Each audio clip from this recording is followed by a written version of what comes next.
Today we're going to look at how the Retroid Pocket 4 handles PlayStation 2 emulation. We're starting off with 007 Agent Under Fire, and for all comparisons we'll have in the top left corner the performance mode that the Retroid Pocket 4 is on between standard and high, the GPU renderer that we're using, and the resolution as well. Any other changes you'll see me making in the video and I'll talk through them also. But starting off, we can see that Agent Under Fire handles the driving sections absolutely no problem.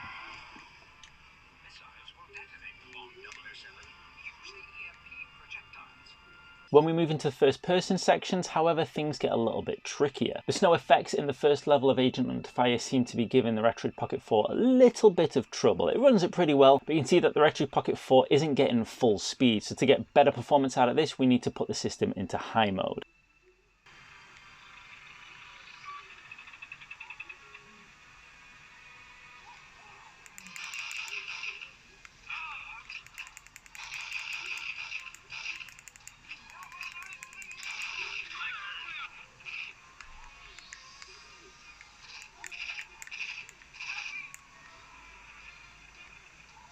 Next up is 18-wheeler, and running 18-wheeler using standard settings, once again the Retroid Pocket 4 struggles a bit. So to get even smoother gameplay, once again we need to put the Retroid Pocket 4 into high performance mode.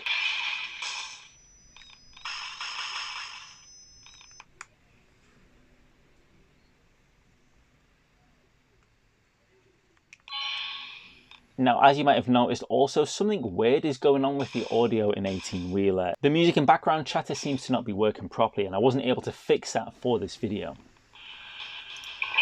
Lizarddale, #1 trucker in the US of A, and don't you forget it! Team in position! Next up is a very difficult game to emulate, and that is 24 the game. Straight off, you can see how much the Retroid Pocket 4 is struggling with this. So instantly, to give us a better chance, we have to switch over to high performance mode. Even in high performance mode, the Retroid Pocket 4 is significantly struggling, enough where you couldn't call this playable. So to see if we can get any better gameplay out of this, we'll definitely have to start messing around with some settings. And what we'll be messing around with is the cycle speed and the cycle skip. Starting off with 75% in mild underclock, we get some better performance, but straight away we can see we're going to have to push this a little bit further. And to cut long story short, you're going to need 75% and maximum underclock to get the most out of 24 the game. At that speed, the Retroid Pocket 4 definitely performs a hell of a lot better, but I always feel like when we are pushing into these settings, things always look a little bit choppier, even if they run pretty fast. Taking cover. In position.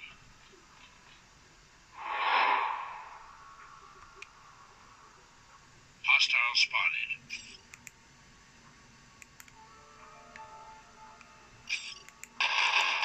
Hostile down. All clear. Move forward.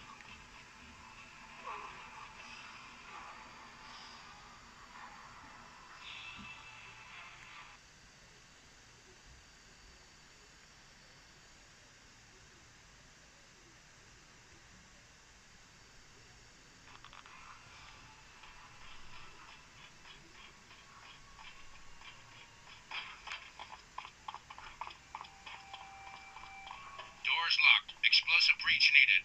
Priming breach charge.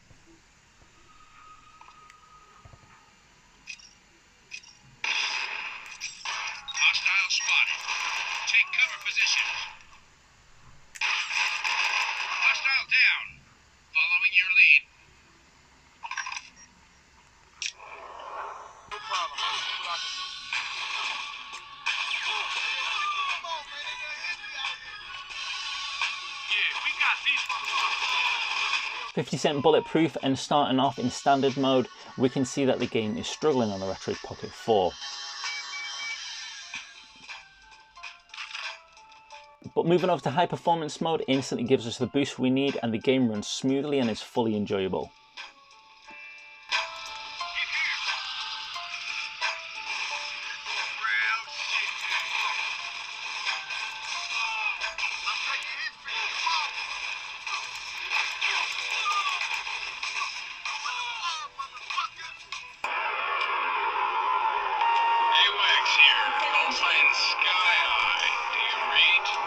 Ace Combat Distant Thunder, and initially it looks like this is going to struggle, but it seems to have been a situation going from the intro movie straight into the game where it looked like it was going to struggle, but after a few seconds it reached full speed, and then the game was performing absolutely brilliantly with no issues in standard mode.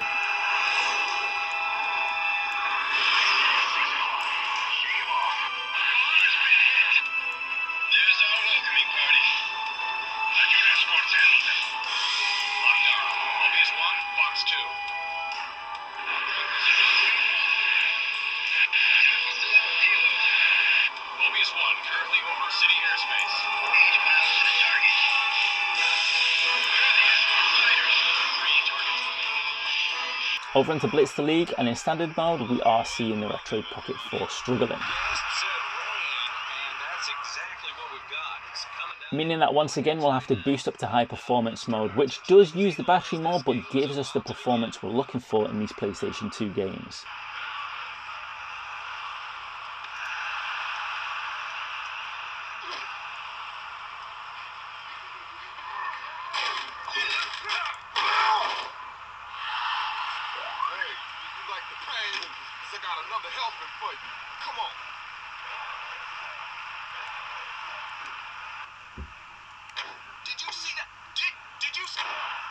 Hey, you want some of this?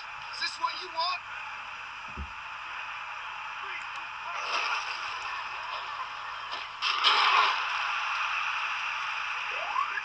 Bully is next, and once again it's the same story of standard performance not giving us the power we need. We do need to move up into high performance, but even then we are struggling a little bit, and we can see we're not reaching full speed for this game, so we're going to have to move over into the settings and mess around with the cycle skip and the cycle rate. Yes, you're not addicted. You breathe it, and you will regret it. Look at the pips we go.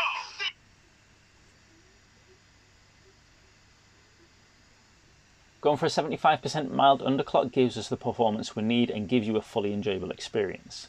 Wise choice. Oh, so you're gonna start fighting, punk? You can't mess on, fancy fruit. You're insane. Don't push me. You don't wanna push me. Hey, I'm sorry. Your mama did better. Burnout Revenge, another difficult game to emulate, and straight off the bat you can see that standard mode with no modifications we're really struggling.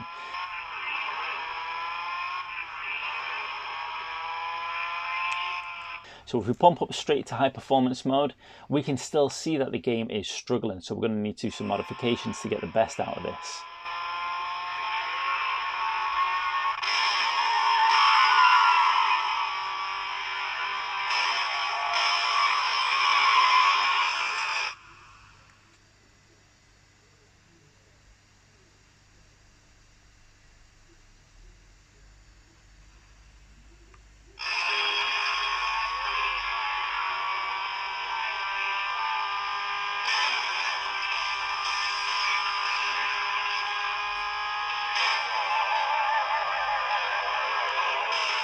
Once again, long story short, 75% with maximum underclock is what you're going to need to get Burnout Revenge running properly on the Retroid Pocket 4.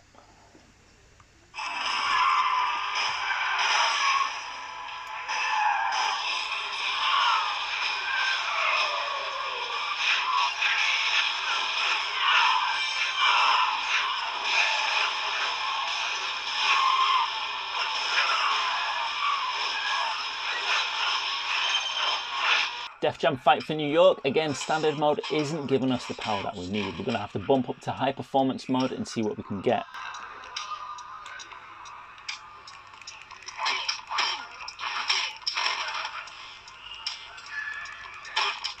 Come on, son. You ain't getting paid to be here. When we do, we can see a boost, but not the kind of boost that we need. So once again, we're going to have to move over to 75% with a mild underclock, and then we get a great experience. I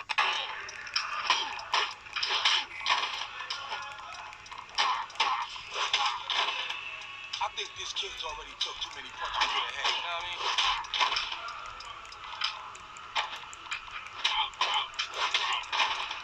Digimon Rumble seems to be working pretty well, to be honest, and if it wasn't for the fact that the indicators in the top right showing me that the game wasn't running at top speed, I wouldn't have thought there was an issue.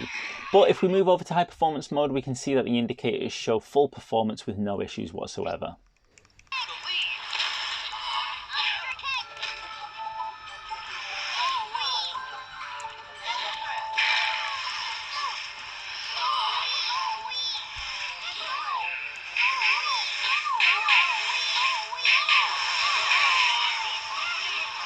Dragon Ball Z3 is a similar situation to Digimon Rumble where it looks pretty smooth and pretty good, but the indicators show us that we could do with a bit more performance, and once again high performance is going to give us what we need.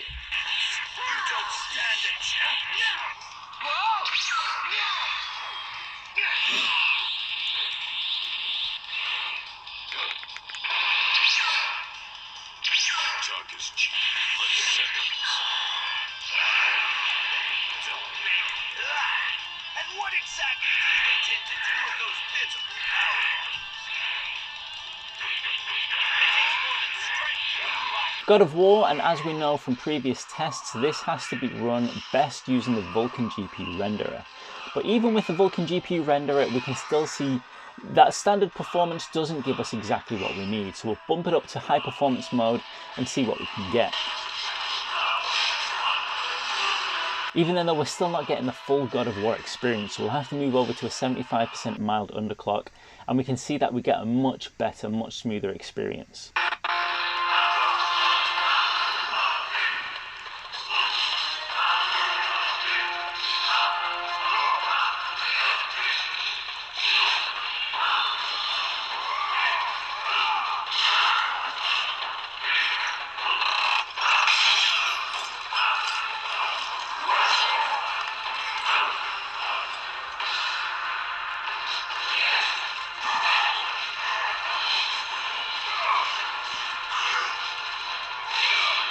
Once again, Gran Turismo 4 struggles with standard settings, so we'll have to bump it up to high performance mode. And even then we could do it with a bit more power to be able to get the most out of this game.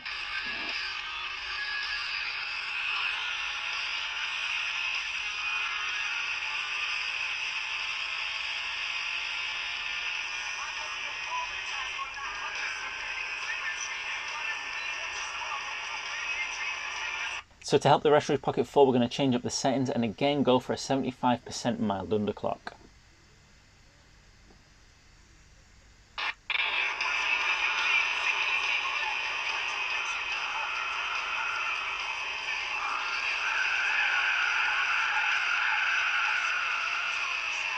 But even then we're a tiny bit off, so we're going to have to push it up to a moderate underclock, which will then finally give us the performance that we need.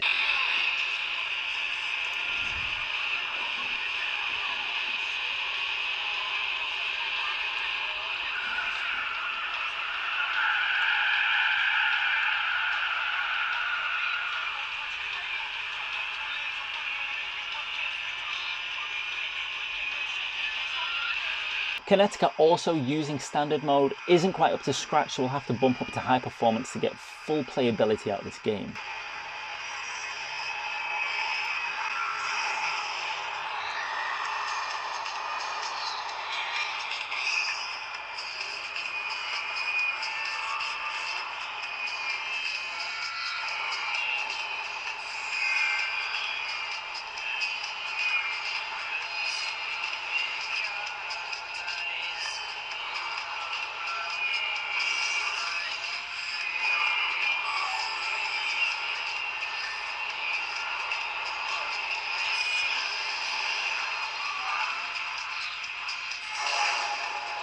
Madden 09, and before the gameplay even starts we can see that standard mode just isn't going to cut it. So we're going to have to bump it up to high mode, which even then shows quite a bit of struggling.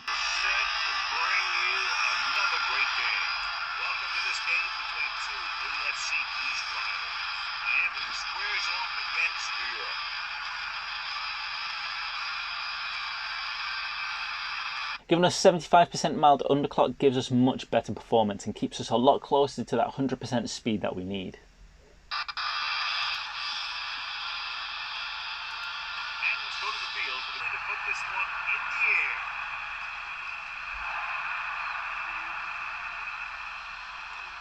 one is handled by number 19. The fourth rush rate. That time it ended up in a sack. The count starts out of the shot clock. Drops back. Gets the pass off. And he hits his mark. Now he's there for the tackle. Number 19 didn't have much. Midnight Club 3 Dub Edition, again, standard mode isn't cutting it for us and you can see quite a bit of slowdown here. However, a boost up to high performance mode gives us a significant increase and instantly the game becomes a hell of a lot more playable, and as a matter of fact is giving us near full speed.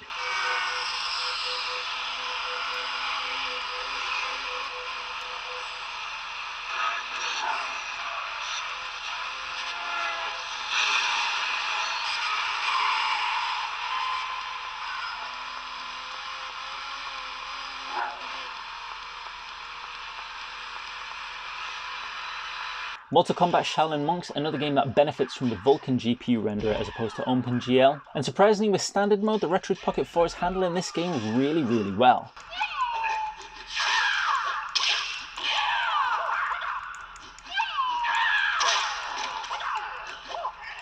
We could definitely bump up to high performance and get even smoother, but I don't really think you need to with this game.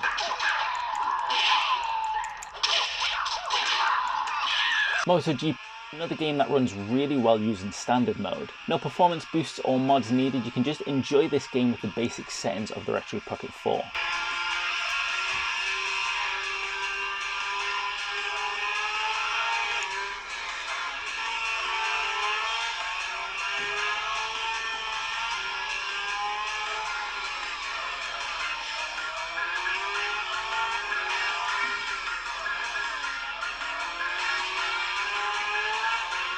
Need for Speed Underground 2, however, struggles significantly with standard mode.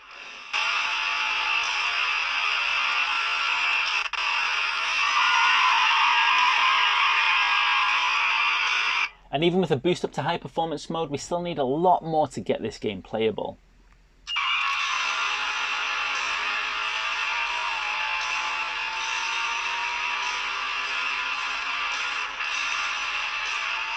Moving up to a 75% maximum underclock is where you're going to need to be to get most gameplay out of this, but even then, at these levels, the games do start to get a little bit choppy, even if they seem to be running 100%.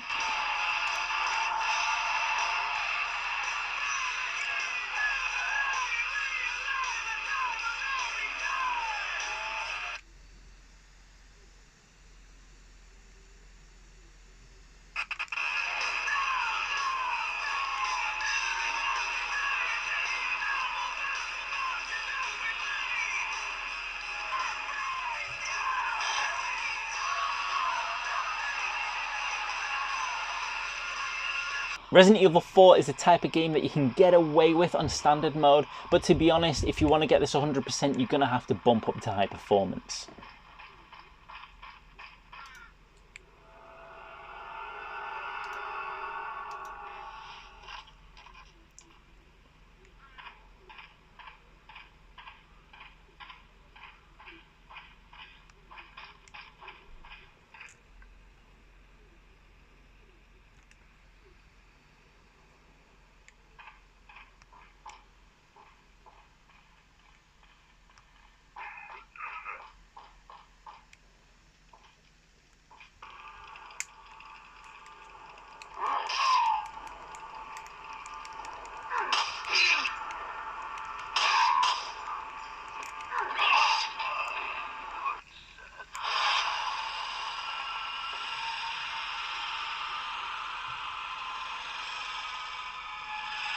Shadow of the Colossus, and another significantly difficult game to emulate. In standard mode you can see the Retroid Pocket 4 is really struggling. Bumping up to high performance mode gives us a little bit of a boost, but like a lot of the harder games to emulate on this list, it's not quite good enough.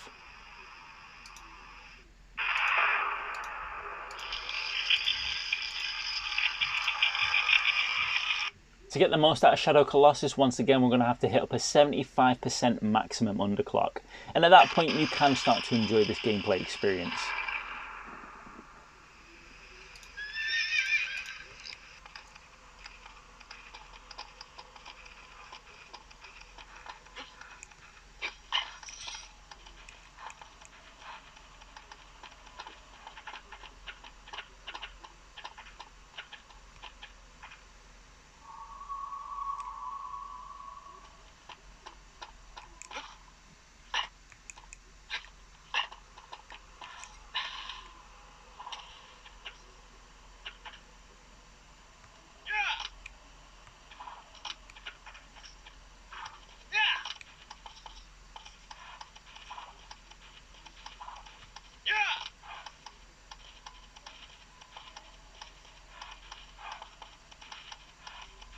Persona 3 and a pretty easy game to emulate, and we have no issues running this on standard mode on the Retroid Pocket 4.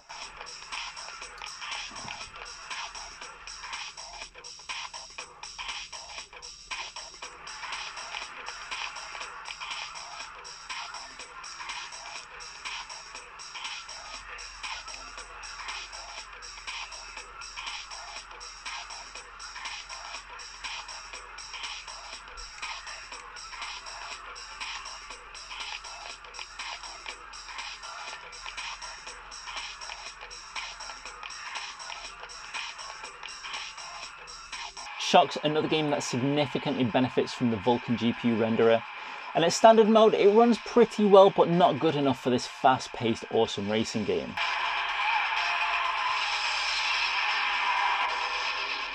To get the most out of this, I definitely recommend you pump up to high performance mode.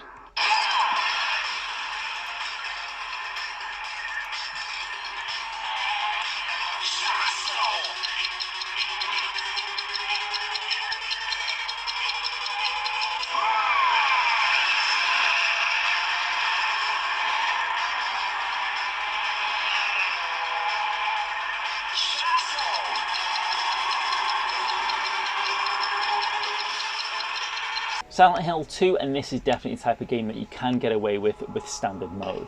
You could get closer to 100 speed with high performance, but I don't really think it's worth it on a game like this.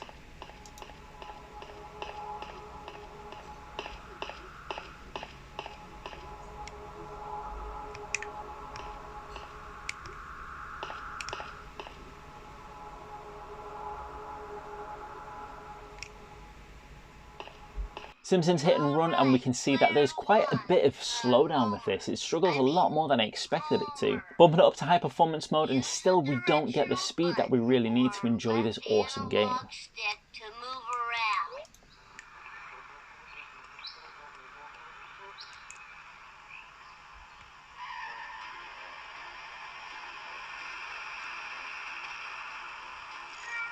But a quick switch up to 75% and mild underclocking and it sorts out all the issues. You can fully enjoy this game with absolutely hardly any slowdown issues whatsoever, if any. Look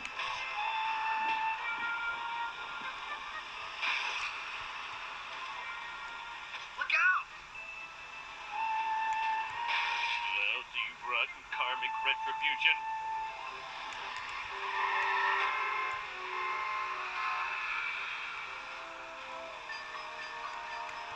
So Reaver 2, and this is another game that is pretty easy for the Retroid Pocket 4 to emulate. Running it with standard power with no issues whatsoever.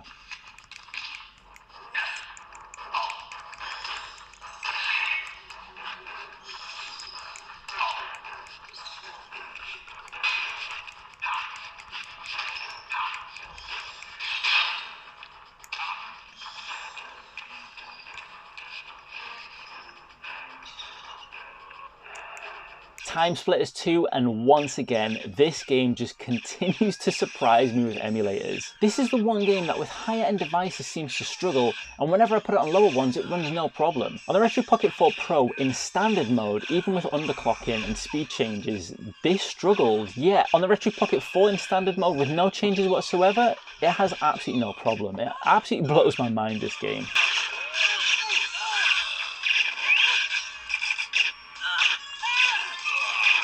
Warriors, however, is a game that does struggle on standard mode, and to get the most out of this classic, you're going to have to use high performance.